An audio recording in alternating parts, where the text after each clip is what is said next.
Olá, senhoras e senhores, perseguidores, seguidores, inscritos no canal. Eu sou o Ceará, ou Wellington Muniz, o que fica mais fácil para você. Estou incumbido aqui de assumir no lugar do PJ esta posição de podcaster do Festa da Firma. Este podcast que vai fazer 2 anos.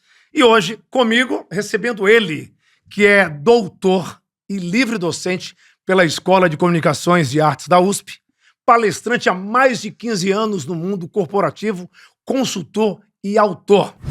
O cara vira pra mim e diz, porra, vai ser professor?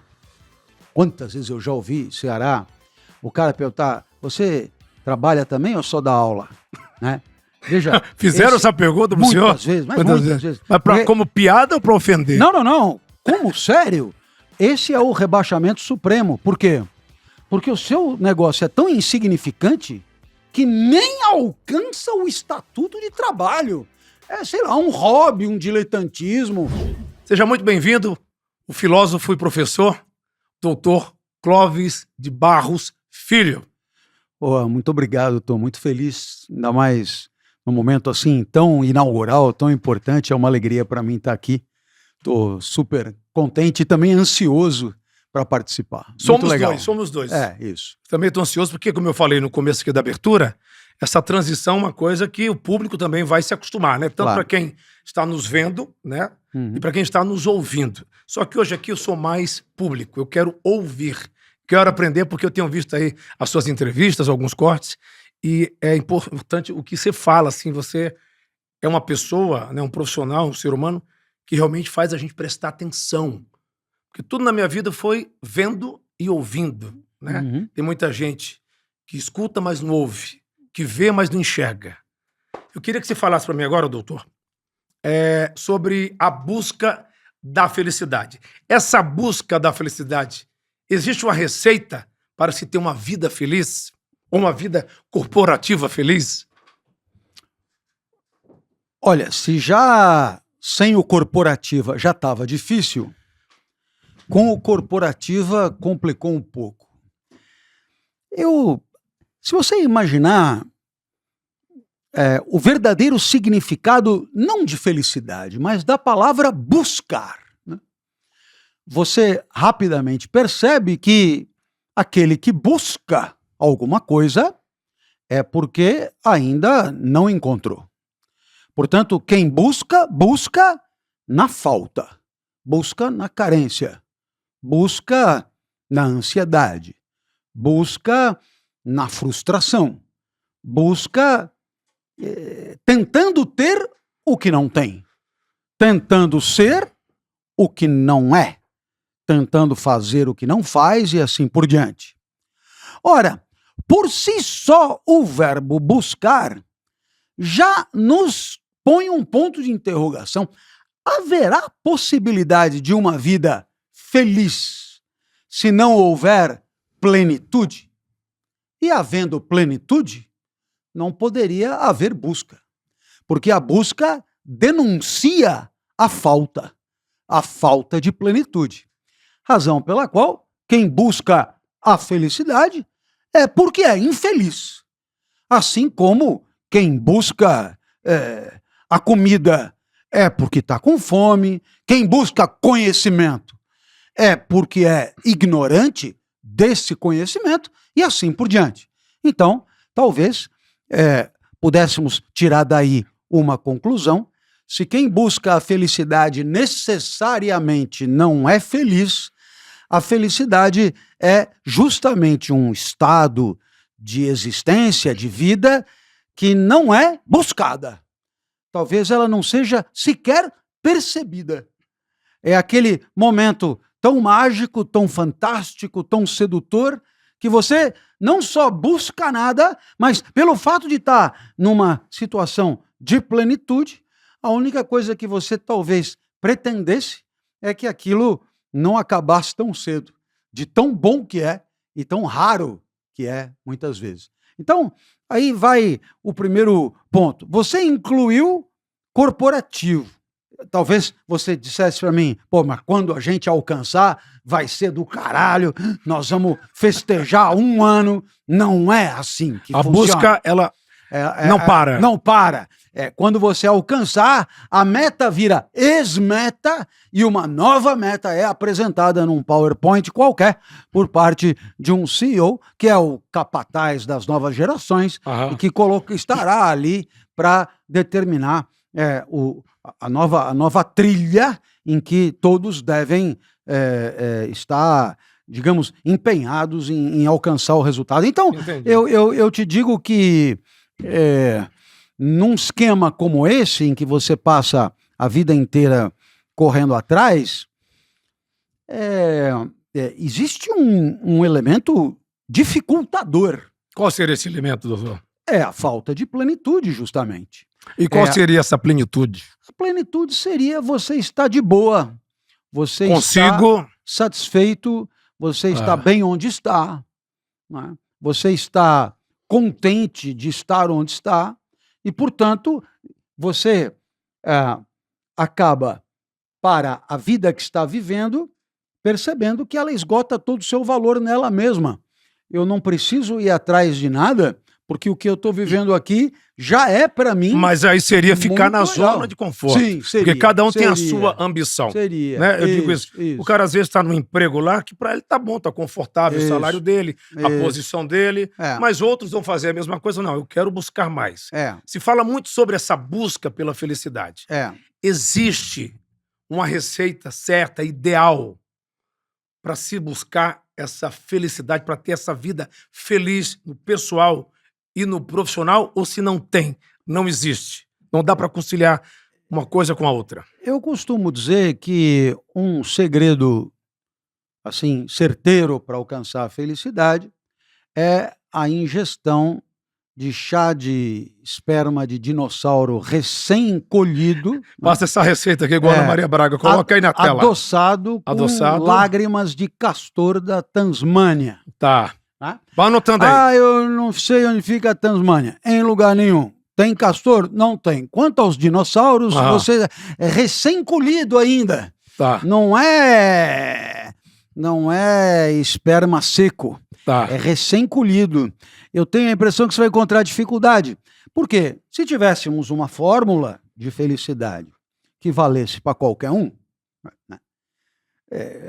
Você concorda que com a internet essa fórmula ela atravessaria o mundo em segundos, né? Um japonês lá descobriu uma fórmula que faz qualquer um feliz. Qualquer um feliz. Então, é claro, e como é verdadeiro e funciona, né?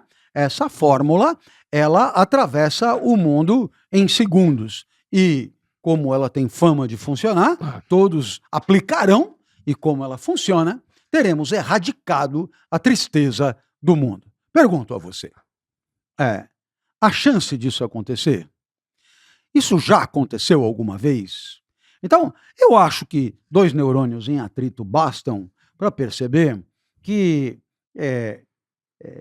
nenhuma fórmula pode ter a pretensão universal de resolver problemas tão diferentes, tão específicos, tão próprios da vida de cada um, que são dificultadores de uma certa felicidade. Então, aquilo que deu certo lá em Massachusetts não vai dar certo pode aqui. Ter dado certo.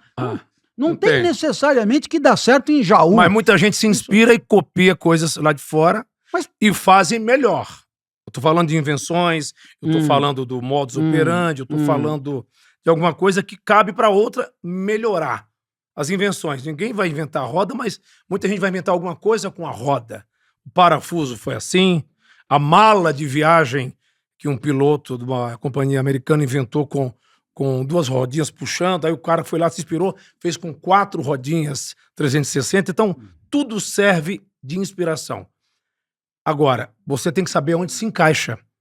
Né? Que seria o quê? Uma cópia? Seria algo que você pode competir com o outro para mostrar que você fez melhor? Ou a maior competição é com você mesmo, com as suas frustrações, com os seus medos? E qualidade de vida. E vida com qualidade. Esses termos são diferentes. Eu fiz aí 2 perguntas numa só. Vamos lá. Quero que o senhor separe as duas. Vamos lá, no pique. Primeiro nós estávamos falando de fórmula para a felicidade. Para a felicidade. Eu estava só esperando aí um gancho. Você entrou com invenções Que é a mesma coisa, que é a fórmula. Alguém, quando inventa alguma coisa, é uma fórmula para o sucesso, uma fórmula para ganhar dinheiro, uma fórmula para acertar. Mas é um pouco mais fácil inventar uma máquina, uma mala com 4 rodinhas e resolver um problema instrumental. Estou falando nos anos 70, 80. E resolver um problema assim, existencial, tão complexo como o caso da felicidade. Porque eu estou falando aqui do corporativo, de como ganhar dinheiro, de como ser feliz na empresa, a busca pela felicidade pessoal. Aí está. Essa é uma pergunta interessante. Essa é uma pergunta interessante. Muito obrigado. A prosperidade econômica é garantia de uma vida feliz? Então, é uma boa pergunta. Para muitos, com certeza. Para todos, eu duvido um pouco. É possível que haja gente muito bem de vida sem prosperidade alguma. Por quê? Porque está conforme, satisfeito com as coisas que já possui. Está falando financeiramente, né? Tá. Sim, claro. Então, veja, a filosofia permite até mesmo essa indagação. Aquilo que parece óbvio, que eu só vou ser feliz se houver acúmulo de recursos materiais, é possível que uma pessoa não precise disso. É possível que tudo aquilo que o dinheiro pode trazer de agradável e de positivo e de reconfortante não faça falta para uns como faz para outros. Então, isso dificulta a existência de uma fórmula única. E você fez com muita sabedoria a distinção entre qualidade de vida e vida de qualidade. Porque é interessante, quando você analisa o termo qualidade, vamos substituir esse qualidade por boa, um adjetivo, né? Então, é engraçado, porque você fala sempre assim, pastel bom, pastel de qualidade, educação boa, educação de qualidade, você fala assim, reflexão boa, reflexão de qualidade, e no lugar de falar vida boa, vida de qualidade, alguém inverteu. Qualidade de vida. É interessante, o substantivo virou adjetivo e o adjetivo virou substantivo. Ninguém aqui já experimentou uma qualidade de pastel, mas experimentou sim um pastel de qualidade. Ora, qual é a diferença? É que vida de qualidade fica óbvio que cada um busca a sua. A minha vida de qualidade precisa de sala de aula, precisa de aluno, precisa de livro, precisa de ideias, precisa de leitura, precisa... E é evidente que eu não tenho a pretensão autoritária de achar que essa vida de qualidade, que é a minha, serve para qualquer um. Porque, para muitas pessoas, tudo isso pode ser irrelevante na busca da felicidade. Agora, quando você fala em qualidade de vida, você cria um padrão tipo ONU, tipo Harvard, que permite até quantificar a felicidade, né? Permite identificar critérios objetivos para identificar a sociedade mais feliz. E aí chegamos à conclusão que o país mais feliz do mundo é a Finlândia, já foi a Dinamarca, e aí você olha e diz, mas como, né? Como é que você mediu isso, né? E botou o Brasil em 35º. Porque compara com os países mais pobres. Então, porque assim, lá na Suíça deve ser tão perfeito que não deve ter humor. Porque o humor você tem na dificuldade. Verdade, então aqui na América do Sul, se se você for ver aqui nesses países que nós temos... Você viu certíssimo. Exato, você tem humor porque o cara encontra... Um dos itens é a quantidade de proteína que come... Então, evidentemente que você está querendo me convencer que uma pessoa com X proteína por semana é uma pessoa feliz. É bem discutível, não é? Porque pessoas bem alimentadas no mundo há que detestam viver, não suportam continuar onde estão, têm dificuldades de outro tipo. A quantidade de proteínas no mundo não tira a tristeza do luto de um ente querido, como é óbvio. Não, isso é... Então, não, porque na Dinamarca o ônibus não atrasa. Isso é relativo, né? Assim, obrigado pela informação, mas será mesmo que esses elementos objetivos, eles são garantidores de uma vida feliz. Não, mas a vida feliz não tem nada a ver com dinheiro. A Islândia... Para o humorista, é ruim trabalhar num país que não tem nada acontecendo de ruim na educação, na saúde. Para o humorista é que ele vai criar humor fazendo um trabalho até social, divulgando ali, né? Porque tem muita gente que para, principalmente hoje na internet. O cara para ver um corte quando tem alguma coisa de humor que não deixa de ser mais um instrumento para levar ali a notícia, né? Doutor, agora é o seguinte, ó. Existe alguma filosofia que explique por que a sexta-feira chega devagar e a segunda voa? É que não é bem o dia da semana o problema. O problema é o tipo de vida que você leva antes da sexta-feira e antes da segunda. O senhor concorda com isso? Ou não? Não necessariamente. Qual o melhor dia da semana para o senhor? Depois eu respondo. Segunda-feira. Então, claro. Então, onde está o problema? O problema é que muitas vezes o trabalho é entendido como uma espécie de pedágio a pagar para uma contraprestação, que é o salário, que permite honrar as contas e pagar os boletos. E responsabilidades familiares, que são louváveis, importantes e têm que ser pagas mesmo, etc. Mas o trabalho é entendido só desse modo. Então, é claro, você fica ali esperando o tempo passar e chama de happy hour quando a semana acaba e você vai celebrar o fim da semana num bar qualquer, numa sexta-feira qualquer. Será que o maestro João Carlos Martins vai chamar de happy hour a hora que a sinfônica dele acaba? Será que o Lionel Messi vai chamar de happy hour a hora que o jogo de futebol acaba? Então, a gente percebe que alguns trabalhos, eles têm um fascínio por eles próprios. E, portanto, eles são mais felizes e melhores, eles são uma vida melhor do que quando acaba. O meu trabalho, ele se mistura muito com tudo, né? Eu estou o tempo inteiro vivendo... É uma simbiose, seria? Eu estou o tempo inteiro vivendo e observando o que acontece, porque tudo o que acontece me ajuda a encontrar exemplos para as reflexões que eu faço, que acabam virando palestra, acabam virando aula, etc. Então, essa ruptura, né, aqui acabou o trabalho e começa a vida que você chamou de pessoal. Pessoal, né? Familiar. Então, essa ruptura seria dramática para mim. Abrupta. Porque eu trago para casa não os problemas do trabalho, mas trago para casa os autores que eu estudo, trago para casa as ideias que eu desenvolvo e eu não consigo me higienizar delas. Mas não chegou a hora que cansa para o senhor? E também não quero. Não chegou a hora que para o senhor cansa? Não cansa de jeito nenhum. Então você mais trabalha do que descansa. É o que há de melhor na vida. É a possibilidade de refletir com lucidez sobre ela. E a vida é toda ela. A vida é uma só. E é preciso que ela seja objeto de reflexão e é preciso que as obviedades, né, aquilo que todo mundo acha que é indiscutivelmente certo, possa ser problematizado por alguém, mesmo que para confirmar o que todo mundo diz. Não, o que todo mundo diz que está certo mesmo. Mas é preciso que haja esse trabalho.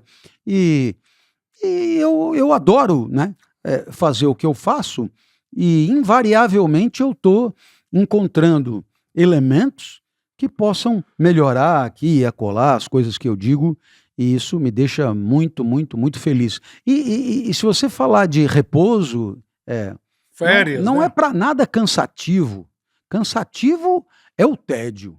E o meu trabalho... A ociosidade para o senhor. Ele não é entediante, ele é um trabalho fascinante. Mas não precisa depois parar um tempo para recarregar essas baterias e voltar com novas ideias, enxergar um mundo diferente, se inspirar em outras coisas, em outros filósofos, ou até mesmo fazer essa pesquisa para talvez até pensar se deve mudar de opinião, se vai rever o conceito daqui eu não faço assim há 10 anos. Umas férias de um mês para isso.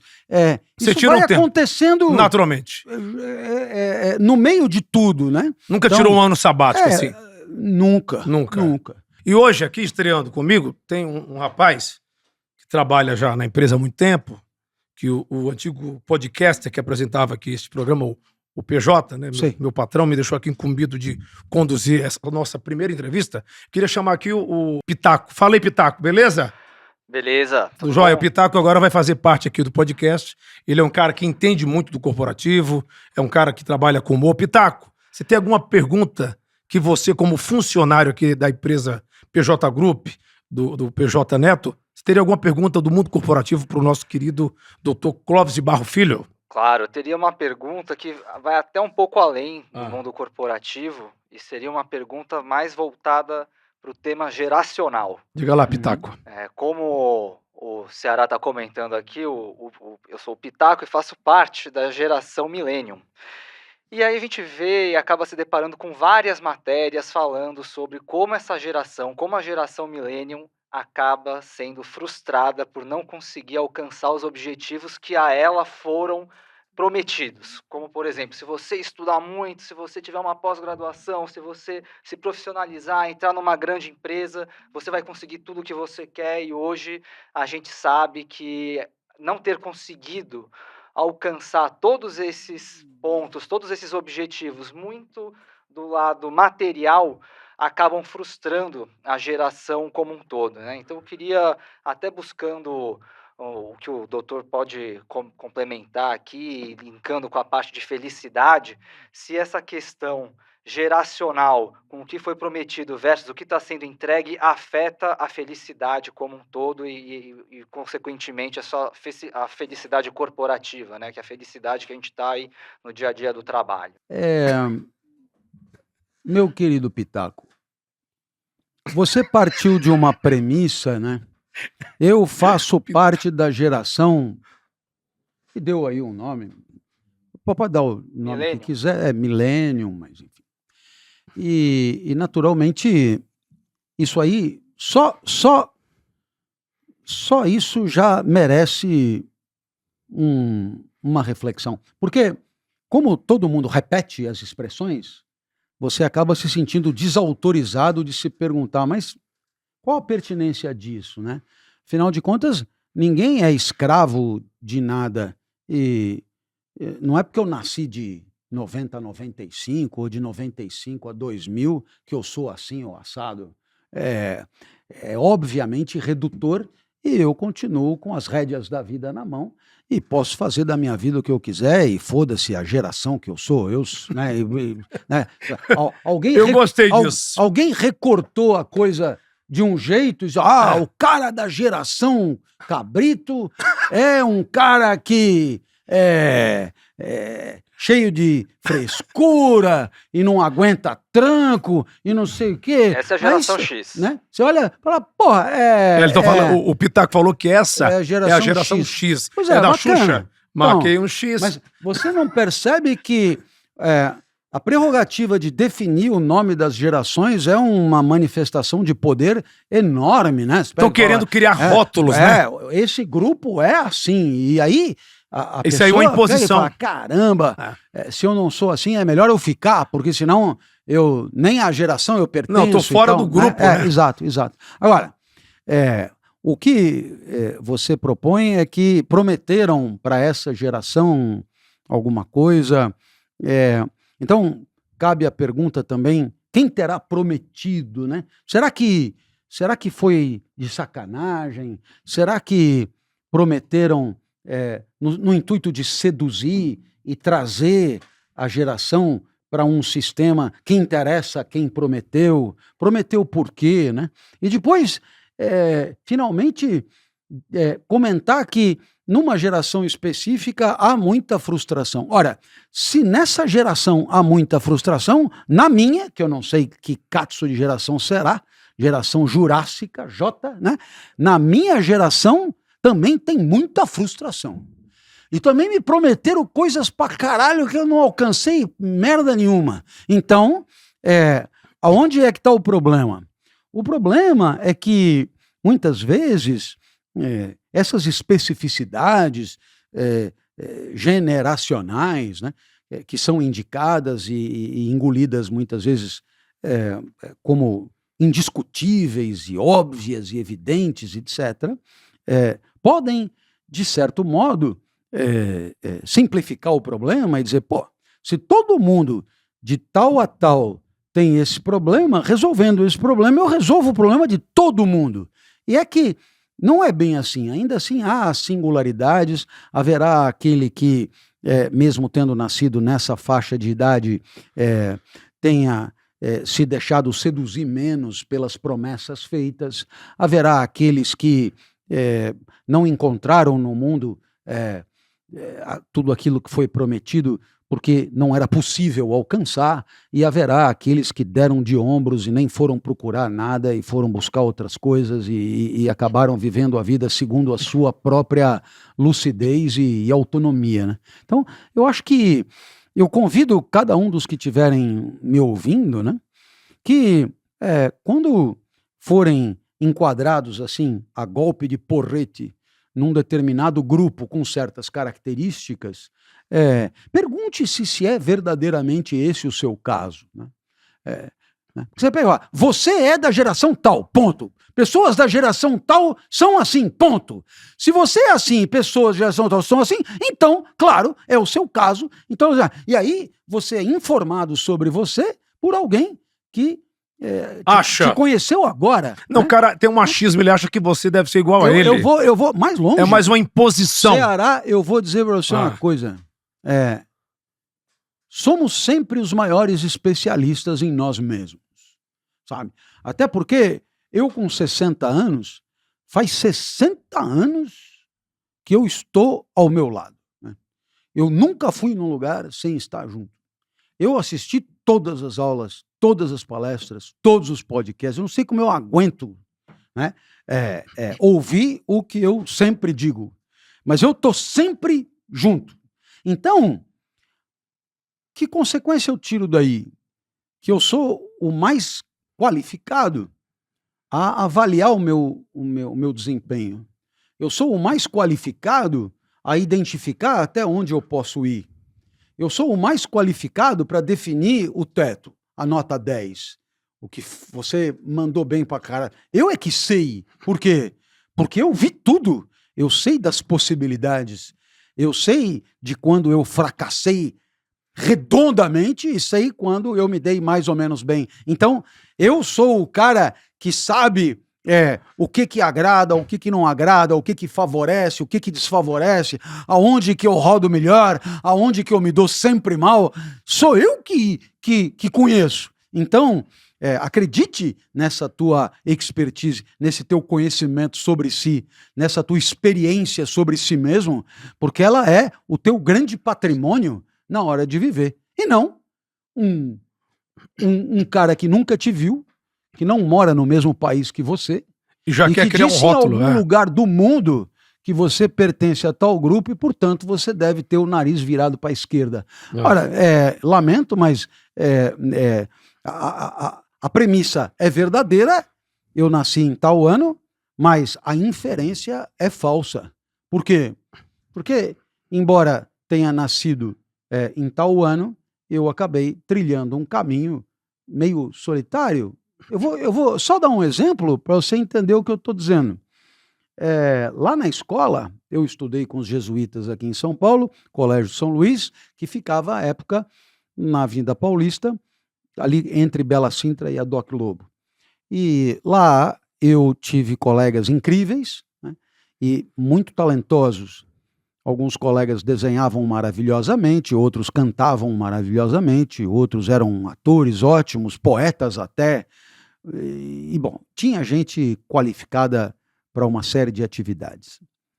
E eu era tido como quem explicava a matéria da prova antes da prova, e, portanto, vamos qualificar assim de eu era o explicador, né? Tinha o poeta, tinha o corredor, tinha o artista, tinha o calculador e eu era o explicador. Bom, de todos esses que me passam pela cabeça, eu sou o único a ter feito daquele talento a minha profissão. O único. Toda a tua turma? Todos eles foram por outro caminho, para caminhos diferentes daqueles talentos do fundamental. Todos eles. E isso me permite tirar uma conclusão. Se você for botar isso numa reflexão de geração, né? Pessoas da geração que nasceram na década de 60 são pessoas que se curvaram e se ajoelharam diante das promessas do mercado e não apostaram nos próprios talentos, sobretudo quando os próprios talentos não eram talentos compensatórios do ponto de vista econômico. É verdade, talvez aconteça com muita gente, mas não é uma regra que deva intimidar todos aqueles que queiram fazer da vida a sua grande obra.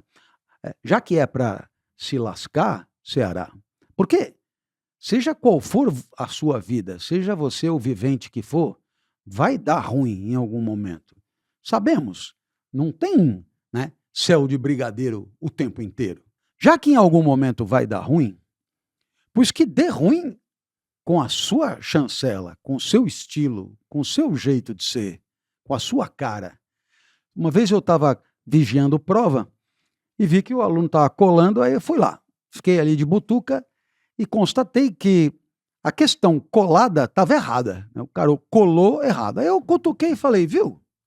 Se é para errar, erra sozinho, cara. Vai colar errado.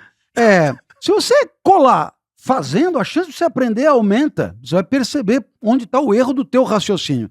Quando você cola, você imita o pensamento do outro, não vai nem entender porque que está errado. Então, está errado mesmo. Então apaga essa porcaria e faz do teu jeito, né? Vai tirar 0 mesmo? Tira 0 de peito aberto. Tira 0 para aprender. E não rastejante, né? Assumindo até falta de criatividade, falta, né? E aí, então, um pouco pro resto da vida vale igual. Quer dizer, o cara vira para mim e diz, porra, vai ser professor? Quantas vezes eu já ouvi, Ceará, o cara perguntar, você trabalha também ou só dá aula? Né? Veja, fizeram essa pergunta pro senhor? Muitas vezes, mas muitas vezes. Mas como piada ou para ofender? Não. Como sério? Esse é o rebaixamento supremo. Por quê? Porque o seu negócio é tão insignificante que nem alcança o estatuto de trabalho. Sei lá, um hobby, um diletantismo, sabe? Por isso você foi dar palestra. Complemento de orçamento. Não, mas hoje é o contrário. O trabalho. professor não ganha bem no Brasil, que deveria ganhar muito bem. Então você foi buscar outras fontes de renda, escrevendo livros, dando palestra, né? Foi isso que melhorou a tua vida financeira. Que aí é aquela famosa busca que a gente estava falando no começo da entrevista, que é buscar algo para te satisfazer. Como nada melhor do que fazer o que gosta e ganhar muito bem para aquilo. Ora, é preciso justamente entender que, enquanto sociedade, que o professor, ele também resolve um problema. Ele não é tão imediato, ele não é tão assim, né, de hoje para amanhã. O professor resolve um problema de formar o palestrante de amanhã, de formar o CEO de amanhã, de formar o senador de amanhã, de formar o presidente da República de amanhã. Portanto, o professor resolve um problema ainda muito maior. E, portanto, é evidente que esse professor tinha que ter o seu trabalho reavaliado pela sociedade como um todo, para que a sua posição na sociedade mudasse de estatuto. Doutor, em época de coach, defina para mim o que é um coach. Um coach bom é um coach dormindo? Você não gosta desse termo, coach? Não, eu acho que há por detrás dessa palavra profissionais com características muito diferentes. E é até ruim, eu acho, que de maneira redutora, né, você coloque todos no mesmo patamar e no mesmo balaio. Eu penso que o técnico, né, porque o coach também é usado no esporte, né, pro diretor técnico da equipe, etc., é aquele que deve, diante das potencialidades do seu orientado, né, ele deve conseguir fazer luzir o que ele tem de melhor. E com isso, aperfeiçoá-lo, torná-lo, eu diria, mais potente, mais vigoroso, enquanto candidato a esse ou aquele trabalho. E cabe, então, ali uma espécie de é um trabalho muito bonito, porque é um trabalho em que o que importa é fazer luzir o outro, é fazer aperfeiçoar o outro, né? Então, eu entendo o coach como uma espécie de escultor de um talento, muitas vezes, que ainda não foi descoberto ou não apareceu completamente, e ele o torna visível, brilhante e convidativo para qualquer um. Então, esse é um trabalho lindíssimo. Mas o senhor acredita nessa, não diria filosofia, mas nesses ensinamentos, tipo, o cara fala, tem 10 passos, 10 maneiras para você chegar ao sucesso, para você ser feliz financeiramente, para você ter tudo em abundância, para você conciliar a felicidade corporativa com a felicidade pessoal. Você acredita nessa maneira, nessa imposição que o cara criou ali? Mas é por isso que eu tomei o cuidado de dizer que por detrás dessa palavra tem gente de todo tipo. Eu penso que esse trabalho, que é o trabalho quase que artístico, de fazer aparecer, tal como numa escultura, fazer aparecer aquilo que ninguém estava enxergando, né?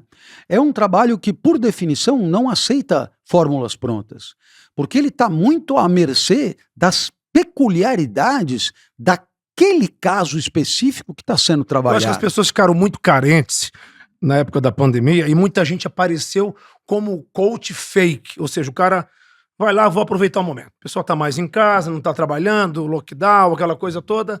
O cara ia lá, pegava um carro emprestado de luxo do amigo, alugava uma casa, fazia uns vídeos ali, editava, porque o cara é bom ou fazendo ao vivo, né? Mas para fazer gravado, editado, é muito mais fácil com a tecnologia que nós temos. E aí, nessa carência das pessoas, né, dessa saúde mental, que eu quero já entrar nesse assunto, né? Vamos falar aqui de outras coisas, do lado psicológico. Os aproveitadores, os falsos coaches, entraram e conseguiram engajar com essas pessoas e venderam os seus produtos. Se eles pegavam antes carros alugados, apartamentos, casas, para mostrar que conseguiram, né, com os ensinamentos, ter esse dinheiro, ele conseguiu, através dali, ter seguidores, vender cursos, vender palestras, vender livros. Não são todos os coaches que são assim. Mas você não acha que houve uma banalização, principalmente na época que o mundo parou? Bom, eu, honestamente, não... Como o meu trabalho é um pouco diferente, é um trabalho em que a filosofia, ela tem como característica principal não ter verdades definitivas sobre nada e apetrechar as pessoas para perguntar e refletir e problematizar as evidências, né? Então, eu não tenho por hábito acompanhar trabalhos que são trabalhos, assim, dogmáticos, né? Trabalhos dogmáticos, quer dizer, a verdade é essa, 1, 2, 3, 4, 5, o resto não presta, porque não tem nada a ver com o que eu faço e, bom, eu acho legítimo, até porque tem muita gente que, dada a própria insegurança, acaba precisando se agarrar em coisas indiscutíveis. Mas eu alerto para o fato de que, se o sucesso estivesse ao alcance de qualquer um ante a adoção de meia dúzia de estratagemas, eu não sei se ia ter dinheiro para todo mundo, porque todo mundo ia aplicar, né? Eu mesmo, sabe? Se funcionasse, eu seria o primeiro a aplicar. E como funciona, ia dar certo para todo mundo, e a gente sabe que não tem como todo mundo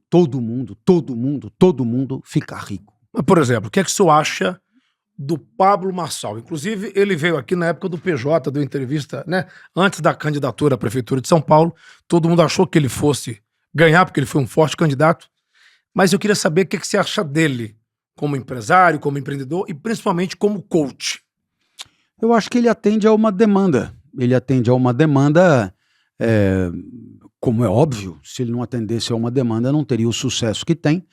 Ele atende a uma demanda que é uma demanda que resulta do tipo de formação escolar e universitária que nós temos, e que resulta também, claro, das necessidades que o mundo do trabalho tem para as contratações e o preenchimento do seu corpo de colaboradores. Então, ante essa incompatibilidade, né, essa distância dos bancos escolares para os pré-requisitos de um bom colaborador, muitos se apresentam para fazer essa transição, essa ponte, essa aproximação. E o fazem cada um seguindo o seu estilo. E eu acho que, dado o sucesso que ele provavelmente, eu conheço pouco aquilo que ele oferece, mas provavelmente ele atende a certos anseios psicológicos daqueles que estão no limbo, estão desesperançados, estão perdidos e que, graças a um ou outro pilar consistente de referência, conseguem se achar e, eventualmente, buscar algo melhor para si. Então, eu estava falando aqui de saúde mental, né? E muito tem se falado de burnout. Eu queria saber do senhor o seguinte: quais as maneiras mais eficazes para se combater um burnout? Esse assunto que é tão falado, acho que de uns 5, 6 anos para cá, que se fala muito no corporativo, né? Eu penso que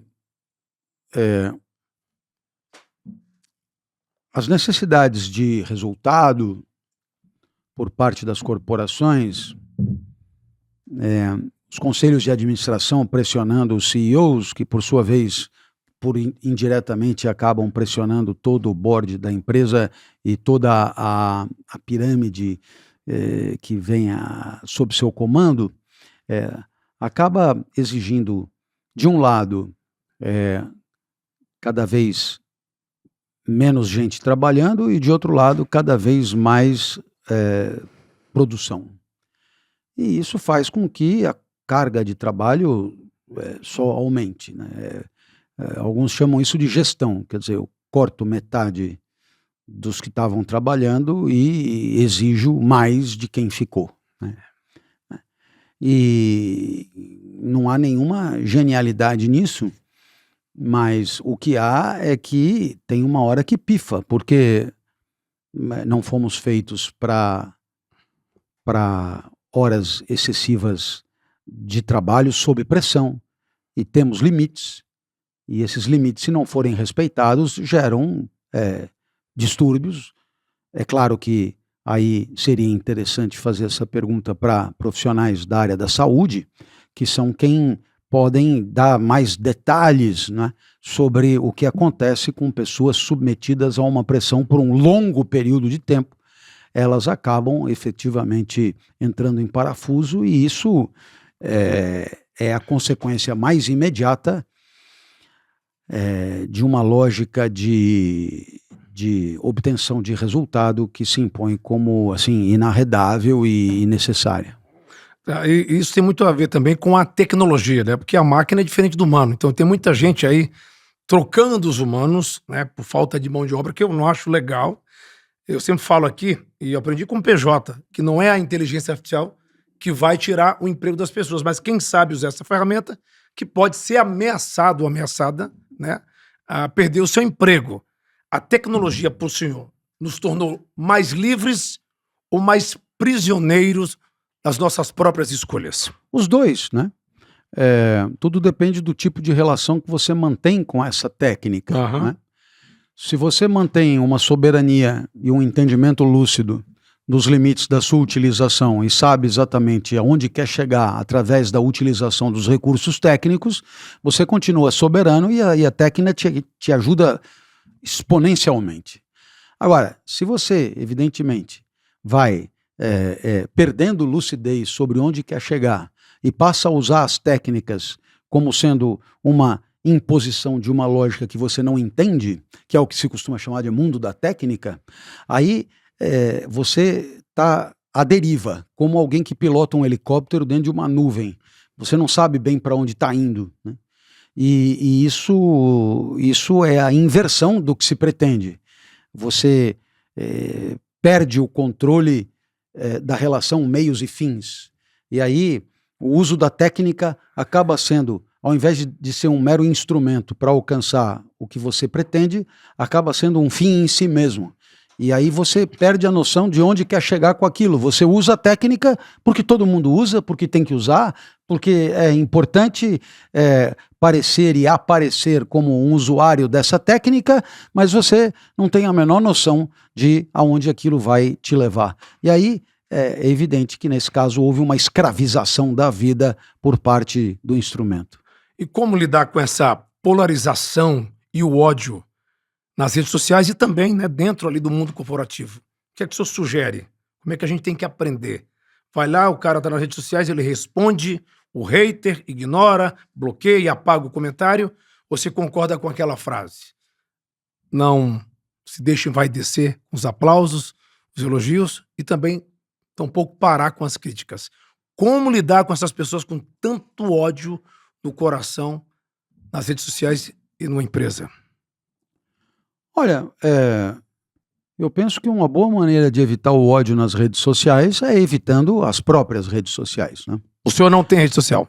Tenho, mas eu nem abro, eu nem entro. São tem as uma equipe que cuida disso, Agora, claro, a partir do momento que é inevitável, porque é um dado da realidade que se impõe, as redes sociais hoje são uma realidade tão impositiva e com a qual temos que lidar no mesmo estatuto da necessidade de trabalhar, necessidade de estudar, etc. Então, a partir daí, eu entendo que haja na sociedade de hoje um despreparo muito relevante, né?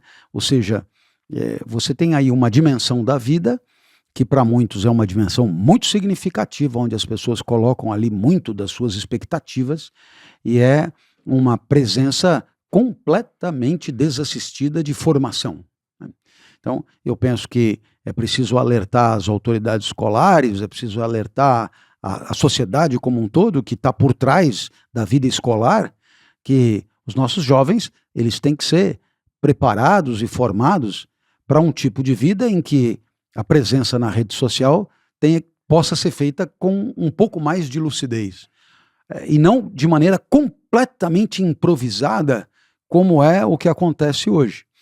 E isso, claro, permitirá maior lucidez sobre o que postar, o que não postar, até onde eu devo permitir a invasão da minha vida privada pelo espaço público, quais são as consequências dessa invasão, até que ponto vale a pena aumentar o número de seguidores em cima de uma exposição que pode se tornar muito nefasta mais para frente, até que ponto eu estou à mercê de variáveis de opinião pública que eu não controlo, até que ponto a minha vida se tornou uma vitrine, né, um escaparate para que outros possam degustá-la, até que ponto eu me tornei um produto de consumo, né, e eu só faço coisas e só vivo em função daquilo que eu suponho vá me trazer mais seguidores e likes, etc. E aí, em todos esses casos, eu terei me tornado escravo de um olhar externo que eu não controlo.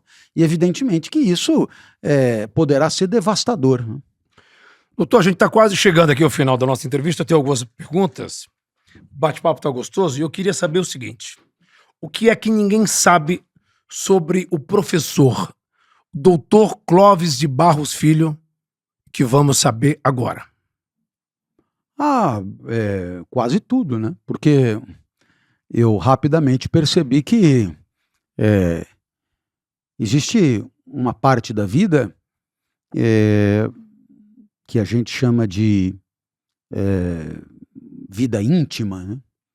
que deve estar protegida, né, do olhar do maior número. As pessoas que privam da sua intimidade, elas têm que ser poucas, porque senão a intimidade terá deixado de ser intimidade, né? E se o senhor tivesse que resumir? Você quer falar mais alguma coisa? Não, mas eu penso que uma coisa que as pessoas que me encontram pelas ruas aí, pelos aeroportos, e que e que me saúdam, né? Quase todas me abordam no sentido da gratidão, né? E no sentido de dizer obrigado por tê-las ajudado em algum momento difícil da vida e que algum vídeo deu-lhes uma motivação que elas não tinham. Com destaque para um vídeo do brio, né, onde eu digo que é preciso ter brio, é preciso levantar a cabeça, é preciso ir adiante, e muitos me agradecem por ter dito isso no momento que eu disse. E eu queria dizer que essa gratidão, eu sou muito sensível a ela. Eu me atrevo a dizer que é o grande valor da minha vida hoje, né? É aquilo que turbina as energias de continuar trabalhando. Porque, no final das contas, quando você percebe que você ofereceu alguma coisa que permitiu diminuir a tristeza de pessoas que você talvez nem venha a conhecer, você percebe que vale muito a pena continuar, né? Vale muito a pena insistir. Por mais que haja incompreensão, por mais que haja quem não veja valor nenhum, por mais que haja quem veja uma grande perda de tempo, há no meio gente precisando de uma palavra sincera, autêntica e genuína de suporte e de apoio. E isso é encantador para mim, né? Eu queria insistir nesse ponto. Muito bom. E se eu estivesse agora, e se o senhor tivesse que resumir agora aqui pra gente a filosofia em uma única frase, que frase seria? Olha, eu imagino que a mensagem filosófica mais relevante para um papo como esse seria a de que o amor, ele é, sim, desejo quando não se tem quem ou o que se ama. Ele é, sim, alegria quando se tem o que se ama. Mas ele é, sobretudo, zelo. Ele é cuidado na falta e na presença. Amamos quando a alegria do outro nos afeta alegremente. Amamos quando a tristeza do outro nos devasta tristemente. Amamos quando o outro importa para nós. Amamos quando o outro tem valor para nós. E numa sociedade onde somos adestrados a concentrar todos os nossos valores no ganho de recursos materiais para nós mesmos, considerar o outro e dar ao outro a devida importância é um desafio, é um ato de rebeldia, é um ato quase que revolucionário. Por isso a revolução do amor é como eu resumiria. Muito bom. Eu costumo dizer que amar é encontrar a sua felicidade na felicidade do outro. Olha, bonita afirmação. Muito obrigado. Vindo do senhor, eu recebo com muito carinho. Bonita afirmação. Estou aprendendo muito aqui. Bonita afirmação. Agora, o que é que o senhor diria para o Clóvis de Barros Filho, de 20 anos atrás, se pudesse agora, olhando para aquela câmera? Avance sem medo. Avance sem medo, porque o que está por vir é auspicioso, é generoso com você e é feliz. O caminho está certo, a trajetória está bem direcionada. Questão de botar energia e empenho, que o que está por vir vale a pena ser vivido.